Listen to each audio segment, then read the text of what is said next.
السلام عليكم ورحمة الله وبركاته. أهلا بيكم في فيديو جديد وآخر أخبار المستجدات اللي بتحصل في التعليم.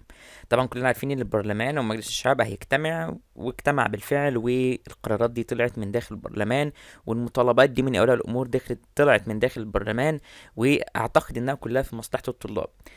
طبعا إعلانات داليا الحزاوي مؤسسة ائتلاف أولياء أمور مصر عن أبرز مطالب أولياء أمور طلاب المدارس من البرلمان في دورته الجديدة. قالت إيه بقى؟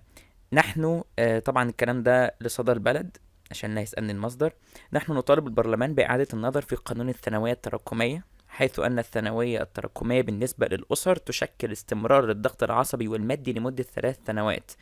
فدخول الصف الأول الثانوي في الثانوية العامة شيء صعب جدا، لأن طالب الصف الأول الثانوي يستخدم التابلت في الدراسة لأول مرة في حياته، وبالتالي من الصعب أن ندخله في امتحانات إلكترونية تشكل له تحديد مصير، وهو لا يفقه شيء لا في التابلت ولا في طبيعة ونظام الامتحانات الجديدة عليه.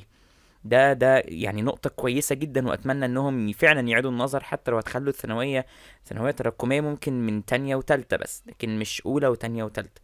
ده اقتراح كويس. تاني حاجة، مجلس النواب اتناشد بإعادة النظر كذلك في رسوم نظام التحسين في الثانوية العامة، بعد ما وصل تقريبا 4000 جنيه للمادة الواحدة لو انت هتحاول انك تعمل ايه، تحسن مجموعك. فده يعتبر انك مش تعمله، يعني موجود ومش تعمله.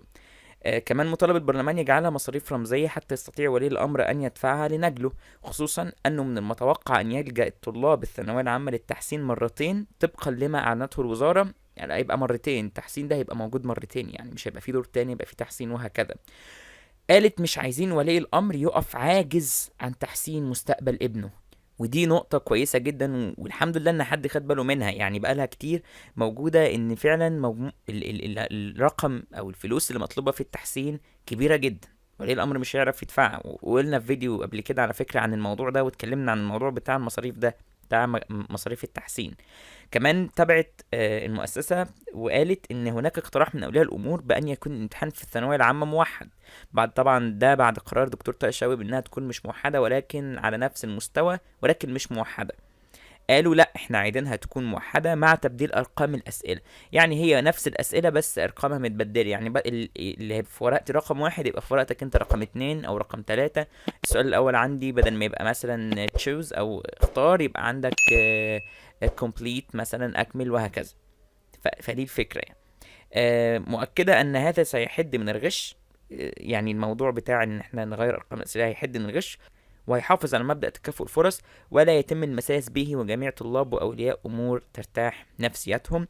واشارت كمان الى ان هناك مطلب اساسي ايضا، وهو عدم المساس بمكتب التنسيق في منظومة دخول الجامعات. كان في قرار او في كلام ان هو ممكن يتغير، يبقى شكله مختلف عن السنين اللي فاتت، مش هيبقى بنفس المجموعة، يعني يبقى فيه شروط تانية واختبار قدرات وحاجات كده سمعناها وعمالين نسمعها.